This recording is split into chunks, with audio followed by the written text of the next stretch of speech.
ওম শান্তি, ওম শান্তি, ওম শান্তি। মিষ্টি মিষ্টি ভাই বোনেরা, সবাই নিশ্চয়ই ভালো আছো? তো আমরাও ভালো আছি।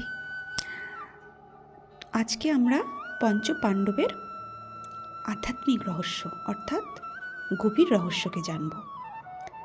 পঞ্চ পাণ্ডবকে, কৌরবকে আর কর্ণকে। তো এটা জানার পর আমরা আমাদের আধ্যাত্মিক যাত্রাকে আরও এগিয়ে নিয়ে যেতে পারবো। তো বিকে ভাই বোনেরা অবশ্যই শুনবেন। যত আমরা জানবো আমাদের স্থিতিকে, তত আমরা এগোতে পারবো। বাবা মুরলিতে বারবারই বলেন, চেকার হলে মেকার হওয়া যায়। তো আমি চেক করব আমার স্থিতি অর্জুন, কর্ণ না পাণ্ডব। মহাভারতে বলা হয়েছিল যারা যুদ্ধক্ষেত্রে অবতীর্ণ হয়েছিল প্রত্যেকেই স্বর্গ লাভ করেছে। দুর্যোধনও স্বর্গপ্রাপ্ত করেছে। তো কেন এর কথার অর্থ কি?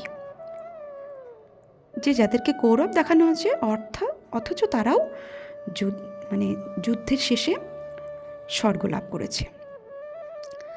তো মহাভারতের কি দেখানো হয়েছে? 5 পাণ্ডবকে দেখানো হয়েছে,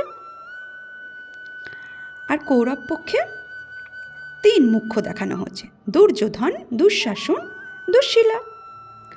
তার সাথে অনেক অনেক বড় বড় মহান ব্যক্তিদের দেখানো হয়েছে। যেমন 1 নাম্বার হচ্ছে ভীষ্ম পিতামহ, 2 হচ্ছে দ্রোণাচার্য, 3 কৃপাচার্য, কর্ণ, অশ্বত্থামা। 5 মহান বীরের কথা বলা হয়েছে। যে পাণ্ডব যাদের কোলে বড় হয়েছিল, 5 পাণ্ডবকে দেখানো হয়েছিল যাদের কোলে বড় হয়েছিল, যাদের শিক্ষায় শিক্ষিত হয়েছিল। ভীষ্ম পিতামহ, দ্রোণাচার্য, কৃপাচার্য এদের কোলে পিঠে বড় হয়েছিল, এদের শিক্ষায় শিক্ষিত হয়েছিল। যখন ভগবান তাদেরকে স্বীকার করেছেন, অর্থাৎ শ্রীকৃষ্ণকে দেখানো হচ্ছে যে তাদের সাথ দিয়েছে।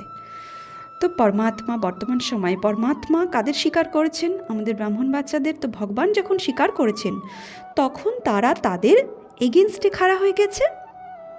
অর্থাৎ মহাভারতে কি দেখানো হয়েছে?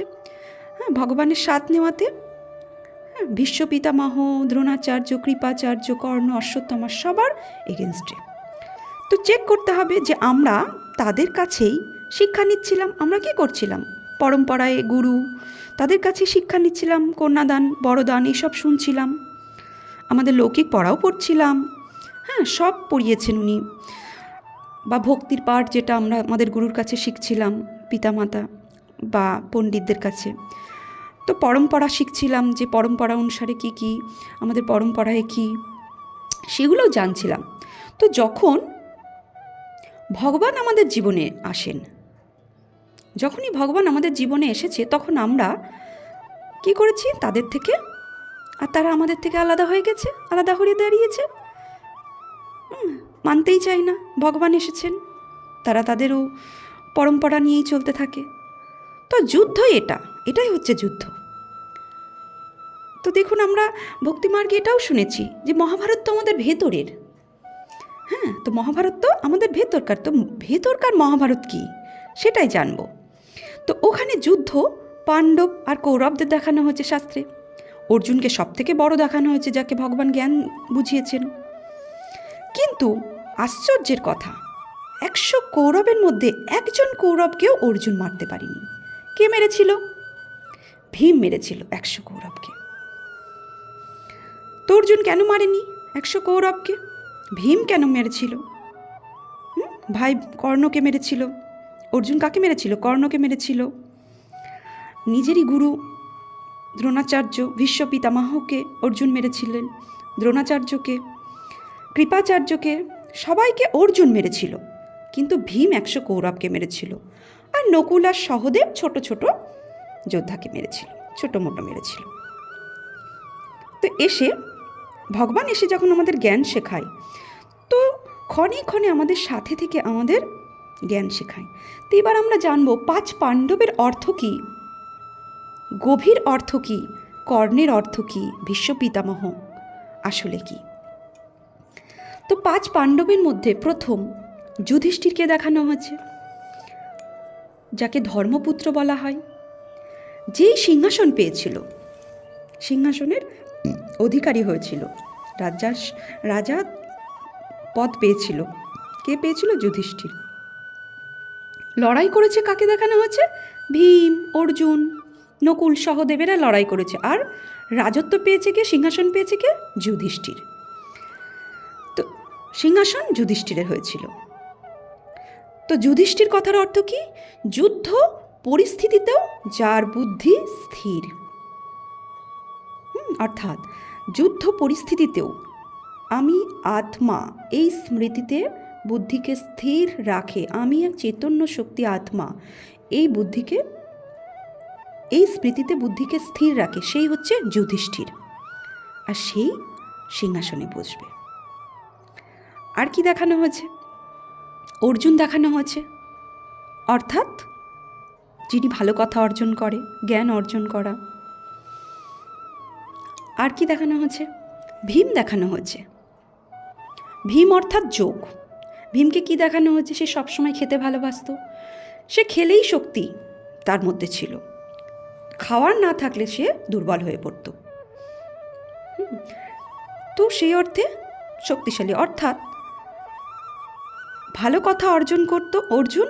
আর ও ভীম অর্থাৎ যোগ। তো ভীম, আমি আত্মা, যখন আমি ভালো কথা গ্রহণ করব, অর্থাৎ আত্মসাৎ করত, মনের ভোজনই হচ্ছে ঈশ্বরীয় জ্ঞান। তো যখনই আমি আত্মা ঈশ্বরীয় জ্ঞান গ্রহণ করব, তখনই আমার মন শক্তিশালী হবে, নইলে আমি দুর্বল হয়ে পড়ব। তো যোগযুক্ত হব ঈশ্বরের সাথে, জ্ঞানের ধারা প্রবাহিত হবে, আর জ্ঞানের অনুসারে আমি পরমাত্মার সাথে যোগযুক্ত হব, আর আমি শক্তিশালী হব। যোগ তো মানে ভীম, সে সর্বদাই কি খেত? তো স্থূল ভোজনে দেখানো হয়েছে। এর গভীর অর্থ হচ্ছে আত্মিক জ্ঞান, ঈশ্বরীয় জ্ঞান যত আমি গ্রহণ করব, আমার মন শক্তিশালী হবে। তো সেই জন্য ভীমকে 100টা কৌরবকে মারতে দেখানো হয়েছে। আর কি দেখানো হয়েছে? নকুল। নকুল অর্থাৎ যে নকল করে। নকুল মানে যে নকল করে, অর্থাৎ ধারণা। আর সহদেব হচ্ছে যে সহযোগ দেন। সহদেব কথার অর্থ হচ্ছে সহযোগ যিনি দেন। তো আমরা ঈশ্বরীয় বিদ্যার্থী যারা, ব্রহ্মাকুমারীতে আমাদের 4টে সাবজেক্ট আছে। কি কি? জ্ঞান, যোগ, ধারণা, সেবা। অর্থাৎ অর্জুন, ভীম, নকুল, সহদেব। তো এটার অর্থ আমরা একটু পরে জানব, যে 4 সাবজেক্টের সাথে অর্জুন, ভীম, নকুল, সহদেব আর যুধিষ্ঠিরের কি সম্পর্ক। হ্যাঁ, তো অর্জুন অর্থাৎ যে ভালো কথা অর্জন করে, যে জ্ঞান শুনেছিল ভগবানের কাছ থেকে। অর্জুন হচ্ছে জ্ঞান। যে 4টে সাবজেক্ট আছে, অর্জুন মানে কি? জ্ঞান। তো দুর্যোধন মানে কি? কাম। দুঃশাসন হচ্ছে ক্রোধ। দুর্যোধন কামনা, দুঃশাসন হচ্ছে ক্রোধ। দুঃশাসন কিসে মারা যায়? শক্তিতে মারা যায় দুঃশাসনকে। যেমন তাকাত আছে, আমার শক্তি আছে, দুঃশাসনকে মারা যায়। আর দুর্যোধনকে কিভাবে মারা হয়েছিল? ছলনার দ্বারা মারা হয়েছিল। দুর্যোধনকে ছলনার দ্বারা মারা হয়েছিল। তো যত বিকার আছে আমাদের ভেতরে, জ্ঞানের দ্বারা একটাও মরবে না। ক্রোধকে শক্তি দিয়ে জেতা যায়, জেদ করে জেতা যায়। দুঃশাসনকে শক্তি দিয়ে মারা যায়, দুর্যোধনকে ছল দিয়ে মারা হয়েছিল। তো দুর্যোধন অর্থাৎ হচ্ছে যে ধনের দুরুপযোগ করেছিল, জ্ঞান ধন। তো দুর্যোধন স্থিতিকে আমরা ছলনার দ্বারা মারতে পারি। আর জ্ঞান হচ্ছে জ্ঞান, সে একটাও মরে না, তাই না? অর্জুন যে জ্ঞান পেয়েছিল, জ্ঞানের দ্বারা এগুলো মরবে না। ক্রোধকে শক্তি দিয়ে জেতা যায়। আর কামকে, বিকারকে, অর্থাৎ কি? কাম বিকারকে ছল দিয়ে, যুক্তি দিয়ে জেতা যায়। তো কৌরবকে ভীম মানে, আগেই বলা হচ্ছে ভীম মানে যোগ। তো যোগ দিয়ে মারা যায়। কাকে মারা যায়? কৌরবকে। আমাদের যে 100টা কৌরব বৃত্তি, 100 জন কৌরব দেখানো হয়েছে। আমাদের ভেতরে যে কৌরব বৃত্তি, যে কৌরব মনোভাব, বিকারী বৃত্তি, তো ও যোগের দ্বারাই মারা যায়। যোগ ছাড়া আমাদের ভেতরের কৌরব মরবে না। তো যোগ যুক্ত হতে গেলে আমার জ্ঞানের দরকার হয়। অর্জুন জ্ঞান শুনে ভীমকে ওই জন্য জ্ঞানের খাজানা দিত, জ্ঞানের খাবার দিত, আর যত খেত তত শক্তিশালী হতো। তো এই সবই আমাদের মনের অবস্থা। কর্ণ মানে পরে জানবো। তো আর নকুল কি দেখানো হচ্ছে? নকুল হচ্ছে নকল করে যিনি, আর সহদেব হচ্ছে যার মানে সহযোগ দেন। তো 4টে সাবজেক্টের সাথে এই পঞ্চ পাণ্ডবের কি সম্পর্ক? তো আমরা পিছনের দিকে যাব। সহযোগ অর্থাৎ সহদেব, অর্থাৎ যিনি সহযোগ দিতে জানেন। তো সহযোগ দেওয়া, তো আমরা প্রত্যেকেই কি করি? সহযোগ দিচ্ছি। তো সহযোগ দিতে দিতে ভগবানের যজ্ঞে সহযোগ দিতে দিতে আমাদের কি ধারণ হচ্ছে? তারপরে কি দেখানো হচ্ছে? সহদেবের পরে নকুল দেখানো হচ্ছে। নকুল অর্থাৎ ঈশ্বরীয় জ্ঞান, ঈশ্বরীয় নিয়ম মর্যাদাকে আমাদের নিজের মধ্যে নিচ্ছে, অর্থাৎ ধারণ করছি। নকুল তো প্রথমে সহযোগ দিচ্ছি তান ধান মন দিয়ে, তারপরে ঈশ্বরীয় মর্যাদা, ঈশ্বরীয় জ্ঞান, ঈশ্বরীয় গুণকে আমরা নিজের জীবনে ধারণ করছি। তো নকুল হলো। তারপরে কি দেখানো হয়েছে? যোগ অর্থাৎ ভীম। ভীম মানে হচ্ছে যোগ। তো যত আমরা ঈশ্বরের সাথে যোগ লাগাবো তত আমরা শক্তিশালী হব। তো ভীম অর্থাৎ যোগ। তো যোগ যুক্ত না হলে আমাদের ভেতরে শক্তি আসবে না। ওই জন্য দেখানো হয়েছে ভীম 100 কৌরবকে মেরেছিল, অর্জুন মারতে পারেনি। তো 100 কৌরবকে মারতে গেলে আমাদের যে কৌরব বৃত্তি আছে, নেগেটিভিটি আছে, তাকে মারতে গেলে আমাদের যোগের শক্তির দরকার। আর যোগের শক্তি পাবো জ্ঞানের দ্বারা। তো জ্ঞান, পরমাত্ম জ্ঞান, আত্মজ্ঞান, বর্তমান সময়ের জ্ঞান যত আমরা জানবো। তো কার থেকে জেনেছি? অর্জুনকে কি দেখানো হচ্ছে? ভগবানের থেকে জ্ঞান অর্জন করছে।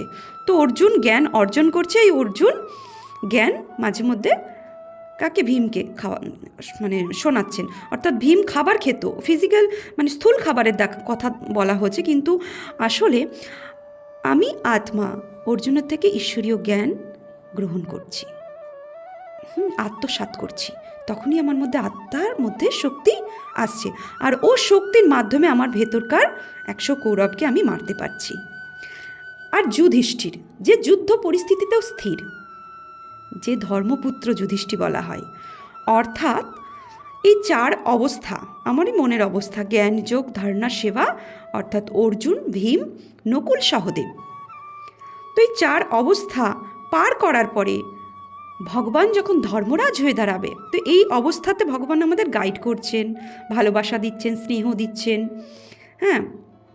বোঝাচ্ছেন মাথায় হাত বুলিয়ে।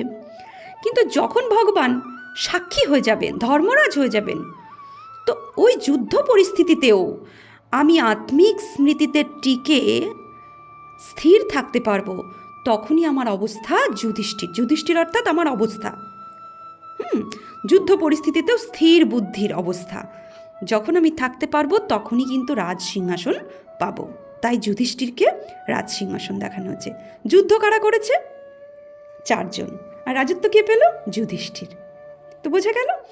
এবার আমরা যাব কর্ণকে। কর্ণকে কেন অর্জুন কাকে কাকে মেরেছে? কর্ণকে মেরেছে।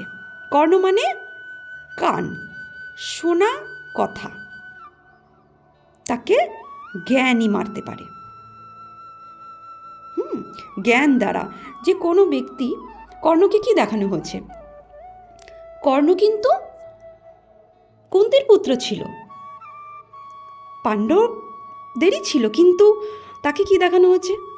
কর্ণ সে পাণ্ডবদের দিকে চলে গেছেন। অর্থাৎ কুন্তি পুত্র, একই মাতার সন্তান। অর্থাৎ আমরা বিকে যারা ভাই বোন আছি, হয়তো আমাদের ব্যাচ লাগানো থাকবে, আমরা পোশাক পরে থাকবো সাদা, বিকে বলে নিজেকে জানবো, কিন্তু ভগবানের খিলাফ হয়েছিল। কর্ণকে কি দেখানো হয়েছে? কুন্তিপুত্র হওয়া সত্ত্বেও ভগবানের খিলাফ হয়েছিল। অর্থাৎ ওর কথা শুনে আরেকজনকে বলা, আরেকজনের কথা শুনে আরেকজনকে বলা, শোনা কথা শুনে আরেকজনকে শোনা। আর কি? ভগবান যে শ্রীমত দিচ্ছেন আমাদেরকে, ও শুনছি আর এক কান্দে বের করে দিচ্ছি, ধারণ করছি না। ভগবান যে শ্রেষ্ঠ জ্ঞান আমাদের দিচ্ছেন সেটা শুনছি, এ কান্দে ওই কান্দে বের করে দিচ্ছি। কেননা জ্ঞান শুনে আমরা নিজের জীবনে ধারণ করতে পারছি না। তো ও কর্ণকে, ও শুনাই কথাকে আমরা যখন ভগবান যে জ্ঞান দিচ্ছে, ও জ্ঞানের দ্বারাই আমরা কর্ণকে মারতে পারবো। যে ভগবানের জ্ঞান কি? যে কারোর শোনা কথা শুনে নিজের স্বধর্মকে নষ্ট করো না। স্বধর্ম, শান্তি, পবিত্রতা তো নষ্ট করো না। তো তাকে দেখানো হয়েছে কুন্তির পুত্র, অথচ সে ভগবানের খিলাফ। তো এই ব্রাহ্মণ পরিবারেও আমরা ব্রাহ্মণ হওয়া সত্ত্বেও যদি ভগবানের খিলাফ হয়ে শোনা কথা শুনে বাইরের ব্যক্তির সাথে তাল মেলাই, যেটা ঠিক না ওটা ঠিক না, তাহলে কি হবে? কর্ণের মতোই অবস্থা হবে। কর্ণ মহাবীর হওয়া সত্ত্বেও তার মরতে হয়েছে, সেও মারা গিয়েছে। অর্থাৎ আমি কর্ণর স্টেজ নয়, তো আমার অবস্থা কর্ণ তো নয়। চেক করতে হবে যে আমি কি হতে চাই, অর্জুন হতে চাই, কর্ণ হতে চাই, না সহদেব, না যুধিষ্ঠির। তো দেখানো হচ্ছে সবাই যুদ্ধক্ষেত্রে ছিল, কিন্তু স্বর্গ সবাই প্রাপ্ত করেছে, কিন্তু আমার অবস্থা কি হতে চাই? আমি কর্ণ যদি হই, তাহলে কর্ণের অবস্থা কি হয়েছিল, আমারও সেটাই হবে। শুনাই কথা, যাকে অর্জুন মেরেছিল, অর্থাৎ জ্ঞানের দ্বারাই ও কথা আমি সরাতে পারি। ওই জন্য কর্ণকে অর্জুন মেরেছিল। আর কাকে মেরেছিল অর্জুন? দ্রোণাচার্যকে মেরেছিল। বিশ্বপিতামহ, পরম্পরা। বিশ্বপিতামহ কি? আমাদের পরম্পরা, যে অমর, যেটা পরম্পরা অনুসারে চলছে, মরেই না সেটা। যেমন ধরুন, ব্রাহ্মণ বাচ্চা হওয়ার পরেও আমাদের মধ্যে ভীষ্ম পিতামহ মরে না। অর্থাৎ যদি আমরা কোনো পরম্পরা অনুসারে শনিবারের পুজো করি, বা পরম্পরা অনুসারে যেমন যে কোনো ভক্তিমার্গের পুজো, বা লক্ষ্মী পুজো বা সরস্বতী পুজো, হ্যাঁ, পরম্পরা অনুসারে আমাদের যে নাম জপ, ব্রত করা, উপবাস করা, তো এগুলো আমাদের পরম্পরা শিখিয়েছে। তো আমরা ব্রাহ্মণ বাচ্চা হওয়ার সত্ত্বেও আমাদের পরম্পরাকে মারতে পারি না, অর্থাৎ ভীষ্ম পিতামহকে মারতে পারি না। ব্রাহ্মণ হয়েছে অথচ ওগুলো আমরা করছি। তো বিকে হওয়ার পরেও মরে না পরম্পরা। তো ভীষ্ম পিতামহ, তাকে কে মেরেছিল? জ্ঞান। তো জ্ঞান যে জানবে যথার্থ রূপে, সেই কিন্তু ভীষ্ম পিতামহকে মারতে পারবে। তো পরম্পরা, অর্থাৎ অর্জুন মেরেছিল ভীষ্ম পিতামহকে। অর্জুন মানেই হচ্ছে জ্ঞান। হ্যাঁ, তারপরে আর কি দেখানো হচ্ছে? কাকে মেরেছিল অর্জুন? হ্যাঁ, অশ্বত্থামা, কৃপাচার্য, দ্রোণাচার্য, অর্থাৎ গুরুকেও কে মেরেছিল? তো বড় বড় গুরু যারা আছে তাদেরকে আমরা জ্ঞান দিয়ে মারতে পারি। মানে গুরু মহাত্মা যারা আছে তাদেরকে আমরা জ্ঞানের তীর দিয়েই তাদেরকে আমরা বোঝাতে পারি। আর যোগ মানে হচ্ছে শক্তি, ভীমকে দেখানো। কিন্তু আমাদের ভেতরকার যে কৌরব বৃত্তি আছে, নেগেটিভিটি আছে, বিকারী বৃত্তি আছে, তাকে আমরা যোগ অর্থাৎ যোগ শক্তির মাধ্যমে মারতে পারি। কিন্তু কোনো পণ্ডিত বা কোনো গুরু মহাত্মাকে আমরা জ্ঞানের টক্করে তার কাছে জিততে পারি, যে জ্ঞান ভগবান আমাদের দিচ্ছে, অর্জুনকে দিচ্ছে। আর কি দেখানো হচ্ছে?